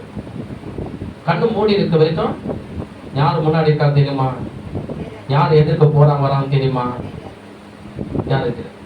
அப்புறமா ஒரு நாள் ஆப்ரேஷன் முடிஞ்சு கரெக்டா டைம் எல்லாம் முடிஞ்சு கரெக்டா ஊத்தான். அழுத்த உடனே தெரியுதா அப்படின்னா, தெரியுதுடா. இது தெரியுதா? தெரியுதா. இது தெரியுதா? தெரியுதா. என்ன தெரியுதா? தெரியுதுடா. அப்ப கண்ணு திறந்த உடனே எதிர்க்க இருக்கிற மனுஷன் யாருன்னு. அது போலதான் மனுஷனுடைய ஆவிக்குரிய கண்களிலே பிசாசு என்ன பண்ணிட்டான், மூடி வச்சுட்டான். என்ன மூடி வச்சுட்டானா, உண்மையான தெய்வம் இயேசு கிறிஸ்து ஒருவர்தான் என்று தெரியாதபடி, அறிந்து கொள்ளாதபடி, புரிந்து கொள்ளாதபடி, அவன் கண்கள் திறக்காதபடி அதை மூடி வச்சுட்டான். அது மூடி வச்சதுனால இப்ப எல்லாரையும் பார்த்தா அவனுக்கு எப்படி தெரியும், மனுஷனாதான் தெரியும்.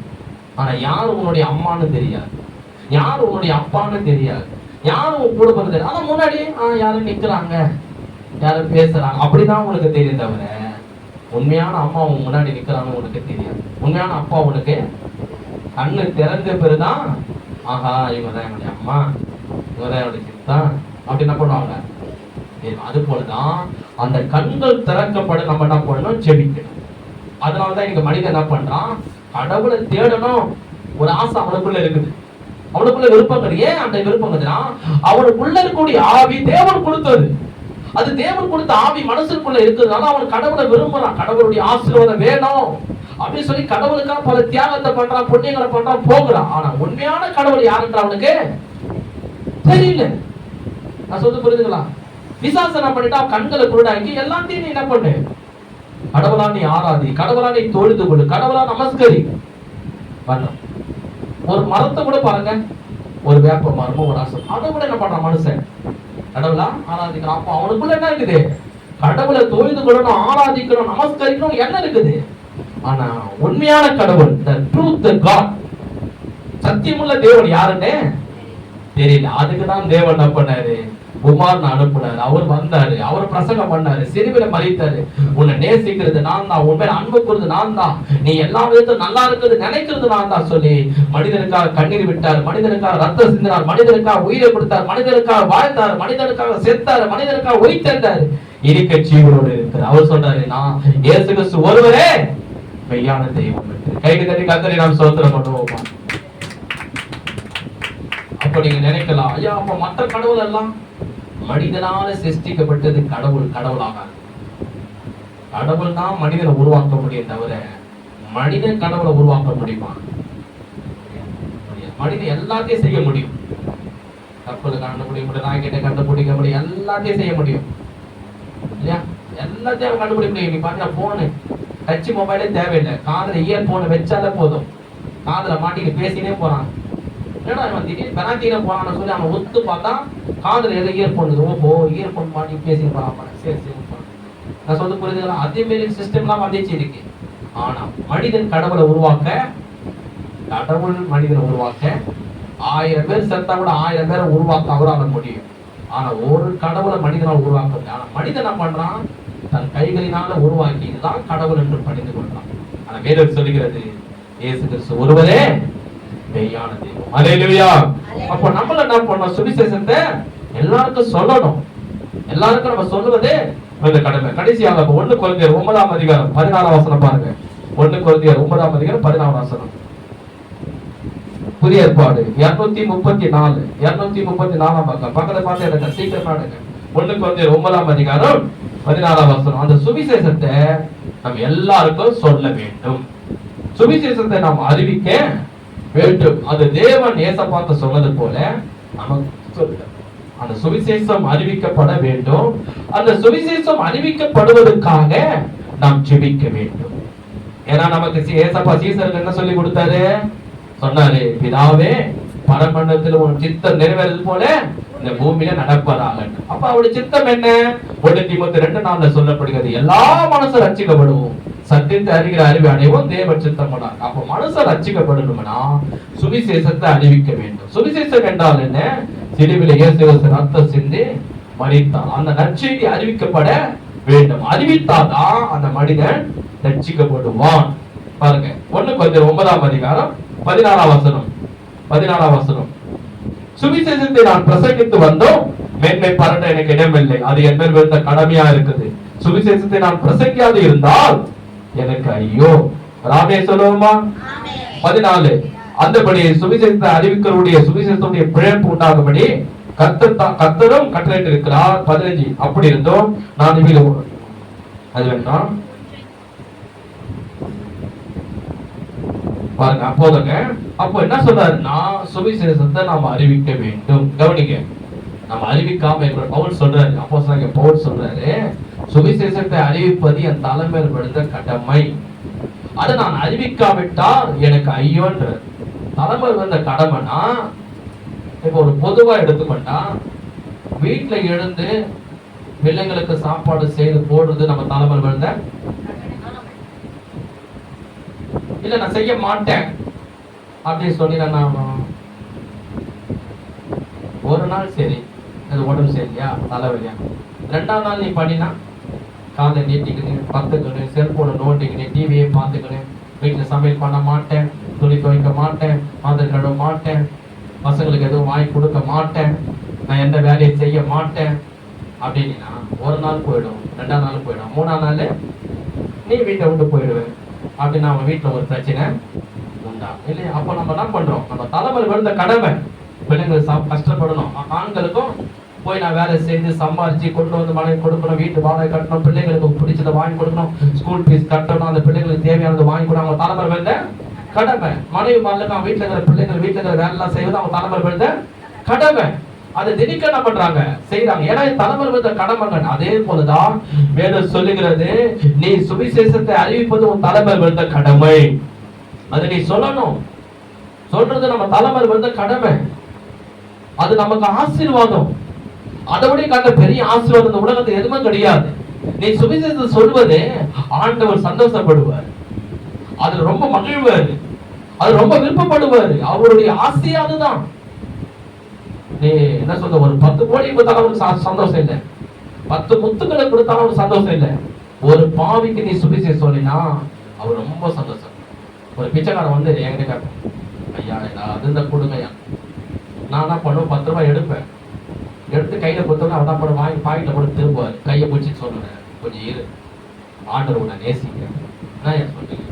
ஆமா, உன் பாவத்தை மன்னிப்பார், உனக்கு சமாதானம் கொடுப்பார், அவரை நீ நம்பு, அவர்கிட்ட பிரேயர் பண்ணு, உனக்கு நன்மை செய்வார். சரிங்க ஐயா. அப்ப நம்ம என்ன பண்ணோம்? யாருக்காவது நம்ம சுவிசேஷத்தை சொல்லணும். இல்லையா? இப்ப நீங்க சொல்லலாம், ஐயா இப்ப நீங்க படிச்சவங்க, உங்களுக்கு பைபிள் தெரியும், சத்தியம் தெரியும், நீங்க டப்பு டப்பு டப்புன்னு சொல்லிடுவீங்க. எனக்கு அந்த அளவுலாம் தெரியாதையா, எனக்கு அந்த அளவு படிப்பு இல்லை, நாகரிகம் இல்லை, நான் எப்படியா சொல்றேன்? அதுக்கும் சுவிசேஷம் சொல்லப்படி ஒரு வழி எடுங்க. யோவான் சுவிசேஷம் 4ஆம் அதிகாரம். யோவான் சுவிசேஷம் 4ஆம் அதிகாரம். இந்த இடத்துல ஏசப்பா வந்து யாக்கோபு என்ற கிணற்றண்டையில வந்து உட்கார்றாரு. ரொம்ப இலைப்படைந்தவராக, பசி எடுக்கிறவராக, தாகம் ரொம்ப வந்து வெயில் அலைஞ்சி சுவிசேஷத்தை ஊழியெல்லாம் பண்ணி ரொம்ப டயர்டாகி சோர்வாகி யாக்கோபு என்ற கிணற்றண்டையில வந்து உட்கார்றாரு. யோவான் சுவிசேஷம் 4ஆம் அதிகாரம் எடுத்துக்கொள்ளுங்க. புதிய ஏற்பாடு 128ஆம் பக்கம், 128ஆம் பக்கம் வந்து உட்கார்றாரு. உட்காரும் போது என்ன நடக்குதுன்னா, அதை எடுத்துங்க என்ன கவனிங்க. பைபிள் எடுத்துங்க என்ன கவனிங்க. யோவான சுவிசேஷம் 4ஆம் அதிகாரம் பக்கம் புதிய ஏற்பாடு 128. அதுல நீங்கள் பார்க்கும் போது அந்த இடத்துல யார் வரானா, ஒரு சமரிய ஸ்திரீ வராங்க. அடிக்கிற வெயில் வனாந்தரம், ஒரு கிணத்து மேல ஏசப்பா உட்கார, ரொம்ப தாகம் பசி ஒரு வேலை. அந்த இடத்துல ஒரு சமரிய ஸ்திரீ மட்டும் படம் வச்சுக்கின்னு வராங்க. வந்தவுடனே ஏசப்பா என்ன பண்றாரு, அங்க ஒரு சம்பவம் நடக்கு. சுவிசேஷத்தை பிரசங்கம் பண்றாரு. சுவிசேஷத்தை பிரசங்கம் பண்ண உடனே அந்த ஸ்திரீ, பாவத்துல வாழ்ந்த ஸ்திரீ ரட்சிக்கப்படுறாங்க, மனம் திரும்புறாங்க. மனம் திரும்பிட்டு ரட்சிக்கப்பட்ட அந்த ஸ்திரீ என்ன பண்றாங்க, மனம் திரும்பின உடனே பாவத்தை மனம் திரும்ப ரட்சிக்கப்பட்டாங்க. ஏன்னா இப்ப எல்லாத்தையும் சொல்ல நேரம் இல்லை. இப்ப என்ன பண்றாங்க பாருங்க, அது யோவான சுவிசேஷம் 4ஆம் அதிகாரம் 28 பாருங்க. 28 அப்போது அந்த ஸ்திரீ தன் குடத்தை வைத்து விட்டு ஊருக்குள் போய் ஜனங்களை நோக்கி, நான் செய்த எல்லாவற்றையும் ஒரு மனுஷன் எனக்கு சொன்னார், அவரை வந்து பாருங்கள், அவர் கிறிஸ்துதானோ என்றார். நேரா ஊருக்குள்ள போறாங்க. ஊருக்குள்ள போய் என்ன சொல்றாங்க, குடத்தை தண்ணி எடுக்க வந்தவங்க குடத்தை வச்சுட்டு ஊருக்குள்ள ஓடி போயிட்டு, எல்லா மக்களும் கவனிங்க, எல்லா சொந்தக்காரங்களும் கவனிங்க, இப்ப நீங்க என்ன கவனிங்க, எல்லாரும் கவனிங்க சொல்லிட்டு அவர் சொல்றாங்க. என்ன ஆச்சரியம், என்ன ஆச்சு, ஏதாவது பணம் ஏதாவது வந்துச்சா? இல்ல. என்ன ஆச்சு, உனக்கு ஏதாவது மாசம் ஐடியா குழந்தை பிறக்க போதா? இல்ல. இல்ல உங்க வீட்டுக்காரங்க கவர்மெண்ட் வேலை கட்டிச்சா? அதுவும் இல்ல. இல்ல புதுசா வீடு வாங்கிட்டியா? அதுவும் இல்ல. இல்ல கார் வாங்கிட்டியா? அதுவும் இல்ல. அப்படின்னா சந்தோஷமா சொல்ல போறேன் சொல்றாங்க. நான் ரொம்ப வருஷமா பாவத்துல கஷ்டத்துல வாழ்ந்த ஒரு மனிதனை, இயேசு கிறிஸ்து என்ற ஒருத்தரை வனாந்தரத்துல தண்ணி எடுக்க போனேன். அந்த நேரத்துல அவர் உக்காடிய வாழ்க்கைய அப்படியே புட்டு புட்டு புட்டு வச்சாரு. என் பாவத்துல ஒரு விடுதலை கொடுத்தாரு. என்னன்னு தெரியல, என் உள்ளத்துல ஒரு சமாதானம், ஒரு நிம்மதி ரொம்ப வந்துச்சு. சந்தோஷமாகுது, நிம்மதியா இருக்குது. என்னன்னு தெரியல எனக்கு. என் வாழ்க்கையெல்லாம் கரெக்டா சொல்றாரு, என் பாவத்தெல்லாம் மன்னிச்சு எனக்கு ஒரு நிம்மதி வந்துச்சு. அவரை நீங்க எல்லாம் வந்து பாருங்க, உங்களுக்கும் விடுதலை தருவாரு, உங்க பாவங்களையும் மன்னிப்பாரு, எனக்கு சமாதானம் கொடுத்தவர் உனக்கு கொடுப்பாரு, எனக்கு நிம்மதியை கொடுத்தவர் உனக்கு கொடுப்பாரு, என் பிரச்சனையை தீர்த்தவர் உன் பிரச்சனையை தீர்ப்பாரு, என் பாவங்களை மன்னித்த உன்னையும் மன்னிப்பாரு, நீ வந்து பாருங்க சொல்லி ஊருக்குள்ள போய் சொல்றான். என்ன சொல்றாங்க, இயேசு கிறிஸ்து தன் வாழ்க்கையில செய்த நன்மையை, இயேசு கிறிஸ்து தன் வாழ்க்கையில செய்த அற்புதங்களை, இயேசு கிறிஸ்து தன் வாழ்க்கையில செய்த உதவிகளை அவங்க எல்லாரும் போய் சொல்றாங்க. வேற என்ன சொன்னாங்களா? ஆபிரகாமை பத்தி சொன்னாங்களா? ஈசாக்கை பத்தி சொன்னாங்களா? யாக்கோபை பத்தி சொன்னாங்களா? ஆதாம் ஏவாள் கதையை சொன்னாங்களா? பழத்தை பத்தி சொன்னாங்களா? எதுவும் சொல்லல. வாழ்க்கையில இயேசு ஒரு அற்புதம் செய்தாரு. ரொம்ப நாளா கஷ்டத்துல அதுல இருந்து ஒரு விடுதலை கொடுத்தாரு. அவரை நீங்க வந்து பாருங்க, அவர்கிட்ட வந்து நீங்க பேசுங்க, அவரு உனக்கா நன்மை செய்வார் சொல்லி அந்த ஊர் உள்ளலாம் போய் சொல்றாங்க. அது போலதான் ஆண்டவர் சொல்றாரு, உனக்கு பிரசங்கம் பண்ண தெரியலையா, சுவிசேஷத்தை சொல்ல தெரியலையா, செல்வ பற்றி சொல்ல தெரியலையா, பைபிளை பற்றி சொல்ல தெரியலையா, உனக்கு என்ன செய்தார், உனக்கு என்ன செய்தாரு. இப்போ சில பேர் கடன் பிரச்சனை விடுதலை ஆயிருப்பீங்க, அதை சொல்லுங்க. இவ்வளவு வருஷம் நான் கடலை இருந்தேன், ரொம்ப கஷ்டப்பட்டேன், ஆண்டவர் நம்பின, நான் சர்ச்சைக்கு போனேன், இயேசுவை ஏற்றுக்கொண்டேன், கடவுளை தீர்த்தார். ஐயோ அப்படியா, அவன் ஒரு கடல், அப்ப ஆமா நான் கூட ஒரு கடல் இருக்கு, அப்ப நீயே வா, உனக்கு விடுதலை தருவார். இதோ வரேன் சொல்லு, புரியுதுங்களா? ஒரு வியாதி உனக்கு ஆண்டவர் சுகம் கொடுத்துட்டாரு. எனக்கு இயேசுவை நம்பினேன், என்ன கொடுத்தாரு, எனக்கு சுகம் கொடுத்தாரு. என்ன வியாதி, இப்படிப்பட்ட வியாதி, டாக்டர்கிட்ட போனேன், மாத்திரை ஊசி போட்டேன், ஸ்கேன் எடுத்தேன், சரியாகல. இயேசுவை நம்ம டாக்டர் சொல்லிட்டா இவ்வளவு ஆபரேஷன் பண்ணா இவ்வளவு செலவாகணும், நான் கையில பணம் இல்லை. இயேசுவை நம்பினேன், சர்ச்சைக்கு போனேன், ஜெபம் பண்ணேன், இயேசுவை ஏற்றுக்கொண்டேன், அவரை நம்பினேன், எனக்கு சுகமாயிடுச்சு. எவ்வளவு வருஷம் நான் கஷ்டத்துல வாழ்ந்தேன், எனக்கு ஒரு விடுதலை தந்தேன். அதை என்ன பண்ண, மத்தவங்களுக்கு சொல்லு. இவ்வளவு வருஷம் நான் இந்த கஷ்டத்துல வாழ்ந்தேன், எனக்கு விடுதலை தந்தேன், அதை சொல்லு. அதுதான் என்னது, அது யார் செய்து, இயேசு செய்தார். நீ வா சர்ச்சைக்கு, நீ வா ஜெபம் பண்ண, நீ வா பிரேயருக்கு, வாரத்துல ஒரு நாள் நீ ஆலயத்துக்கு வா, நீ இயேசு நம்ம நீ ஏற்றுக்கோ, நீ அவனுடைய பிரேயர் பண்ணு. எனக்கு நன்மை செய்தவர் உனக்கு செய், எனக்கு உதவி செய்தவர் உனக்கு செய். ஒரு ரேஷன் கேட்ட பாருங்க, ஒரு சொல்றாரு என்கிட்ட, நாங்கெல்லாம் எங்க கடவுளை பத்தி சொல்றோமா, நீங்க ரோட ரோடா சொன்னீங்க, நீங்க எல்லாருக்கிட்டையும் சொன்னீங்க. நான் சொன்னேன், ஐயா ஒரு ரேஷன் கடையில ஒரு 500 ரூபாய் கொடுக்குறான்னு வச்சுக்க, இல்ல ஒரு 1000 ரூபாய் கொடுக்குறான்னா நீ போய் முதல்ல வாங்கிற எண்ணெய் சக்கரை தோரம் பருப்பு ஒரு 1000 ரூபாய் வாங்கி வந்துடுற, கம்முன்னு வந்து வீட்டுல சும்மா இருப்பியா? அது எப்படியா சும்மா இருப்போம்? நம்ம பெற்ற சந்தோஷத்தை எல்லாரும் பெறணும்ல, அதனால நான் எல்லாருக்கும் சொல்லுவேன். என்ன சொல்லுவேன்?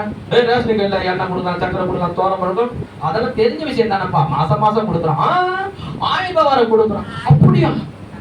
அப்ப நான் முதல்ல அங்க போயிட்டு சொல்லி நான் பண்ணுவோம், கடை ரெடியாவி காடெல்லாம் எடுத்து பாக்கெட்ல போட்டுக்கணும், பேக் எடுத்துக்கணும், முதல்ல போய் அங்க போய் நின்னுடும். என்னம்மா இங்க வந்து நிக்கிற? இல்ல எங்க வீட்டாண்ட ஒருத்தர் சொன்னாரு. ஐயோ, வீட்டாண்ட ஒரு அம்மா சொல்லுச்சு. என்ன சொல்லுச்சு? 1000 ரூபாய் கொடுக்குறான். அதுக்கு 1000 பேர் என்ன பண்ணுவாங்க, முன்னாடியே வைப்பாங்க. அப்போ யாரோ ஒருத்தர் என்ன பண்றாங்க, எல்லாம் ஒண்ணு வாங்கி யாரோ ஒருத்தர் சொல்றான். இல்ல ரேஷன் கடையில வக்காயில இருக்கிறவங்க எண்ணெய் சக்கரை தோரம் பருப்பு போடுவோம், நம்ம வீடு வீடா வந்து சொன்னேன். யாரோ ஒரு அம்மா வாங்கிச்சு, யாரோ ஒரு ஐயா வாங்கினாரு, வந்து என்ன பண்றான், அவன் 10 பேர் சொன்னான். 10 பேர் என்ன பண்றான், 100 பேருக்கு சொல்லிடுறான். 100 பேர் 1000 பேர் சொல்லிடுறான். அப்ப சொன்னேன், நீ வாங்கின எண்ணெய் சக்கரை தோரம் பருப்பு ஒரு 100 ரூபாய்க்கு 1000 ரூபாய்க்கே நீ சொல்றனா, இயேசு கிறிஸ்து உன் பாவங்களுக்காக சாபங்களுக்காக தரித்திரங்களுக்கு ரத்தம் சேர்த்து மரிச்சாரு, அவர் ஏற்றுக்கொண்ட உனக்கு பாவம் மன்னிப்பு சமாதானம் இருக்குது, நீ செத்த நரகத்துக்கு போக தவிர நித்திய ஜீவனுக்குள்ள போகலான்னு சத்தியை நான் கேள்விப்பட்டு எனக்கு ஒரு விடுதலை கிடைச்சது, எனக்கு ஒரு நிம்மதி கிடைச்சது, எனக்கு ஒரு சந்தோஷம் கிடைச்சது, என் வியாதி சுகமாயிடுச்சு, நான் மரித்தாலும் இயேசு சொன்ன நித்திய ஜீவனுக்குள்ள போக போறேன். அந்த நற்செய்தியை நான் சொல்லாம இருக்க முடியுமா? கைக தட்டி கர்த்தரை ஸ்தோத்திரம் பண்ணுவோம். என்னால சொல்லாம இருக்க முடியுமா? ஒரு 1000 ரூபாய் கொடுக்காம என்ன பண்றேன், எல்லாருக்கும் சொல்றேன். ஏன்? நல்ல மனசு, எல்லாரும் வாங்கிக்கணும், நான் வாங்கினதுக்குள்ள எல்லாரும் வாங்கிக்கணும், நல்ல மனசு தான் நீ சொல்ற, தப்பு இல்லை. அப்ப நான் பெற்ற சந்தோஷத்தை, நிம்மதியை, நித்திய ஜீவனை உனக்கு சொல்லாம நான் போயிட முடியுமா? அப்படி போனாலும் ஆண்டவர் என்னை கேட்க மாட்டார் கேள்வி. நான் உனக்கு எவ்வளவு செய்தேனே, நீ பூமியில எவ்வளவு பேரை பார்த்த, ஃப்ரெண்டுகளை பார்த்த, சொந்தக்காரங்களை பார்த்த, கூட பார்த்த, அவங்களுக்கும் நீ சொல்லி இருக்க கூடாதா? அவங்களும் சொல்லி தான் நித்திய ஜீவனுக்குள்ள வந்திருப்பாங்களே, பரலோகத்துக்கு வந்திருப்பாங்களே, நீ சொல்லாதனால நரகத்துக்கு போயிட்டாங்களே. அதனால்தான் பவுல் சொல்றாரு, சுவிசேஷத்தை அறிவிப்பதை தலைமை வேண்ட கடமை. அதை அறிவிக்காவிட்டா எவ்வளவு சாட்சிகளை மாத்திரம் சொல்லுங்க ஆண்டவர் பத்தி நீங்க சொல்ல, அது நீங்க செய்கிற மொழி. அதுதான் வேதம் சொல்லுகிறது. பிதாவின் சித்தத்தை நிறைவேறுவதற்கு நம்ம 2 காரியம் செய்யணும். ஒண்ணு, ஜெபிக்கணும். என்ன ஜெபிக்கணும்? பரமண்டல பிதாவே, உன் சித்த பரமண்டல நடக்கிறது போல பூலகத்திலும் என் வாழ்க்கையிலும் என்ன சொன்னோம், என் வாழ்க்கையில உன் சித்தம் நிறைவேறணும். எதுதான் என்ன பண்ணும், எந்த ஒரு வீடு கட்டுறதா இருந்தாலும், வேலை நம்மளுக்கு போறதா இருந்தாலும், ஒரு திருமண காரியமா இருந்தாலும், எந்த காரியமா இருந்தாலும் நம்ம என்ன பண்ணோம், பிதாவே உன் சித்தமானா எனக்கு கிடைக்கும், உன் சித்தமானா அதை வாய்க்கட்டும், உன் சித்தமா அதை நான் செய்யணும். அல்லேலூயா. உன் சித்தம் இல்லாத எனக்கு வேண்டாம். அதான் ஏசப்பா சொன்னாரு, இந்த பாத்திரம் நீங்க கூடுமனா நீங்கபடி செய், ஆகிலும் உன் சித்தப்படி ஆக கடந்து. உன் சித்தத்துக்கு என்ன ஒப்பு கொடுக்கிறேன். ஜீவனே போனாலும் பரவாயில்ல, என் சரீரத்தை பிச்சு எடுத்தாலும் பரவாயில்ல, என் உயிரே போனாலும் உன் சித்தத்துக்கு என்ன ஒப்பு கொடு. அவள் சித்தத்துக்கு என்ன பண்ணும், ஒப்போடு. எல்லா மக்களும் ரட்சிக்கப்படணும், சத்தியத்தை அறிவுல வரணும் சொல்லி நீ ஜெபிக்கணும். 2வது, அவங்களுக்கு சுவிசேஷத்தை சொல்லணும். சுவிசேஷம் சொல்ல தரனா கூட உன் ஆண்டவர் உனக்கு செய்த சாட்சிய அவங்களுக்கு சொல்லணும். அல்லேலூயா. கைகளை தட்டி கர்த்தரை நாம் ஸ்தோத்திரம் பண்ணுவோமா? அதுதான் சொல்றாரு. அப்போ நம்ம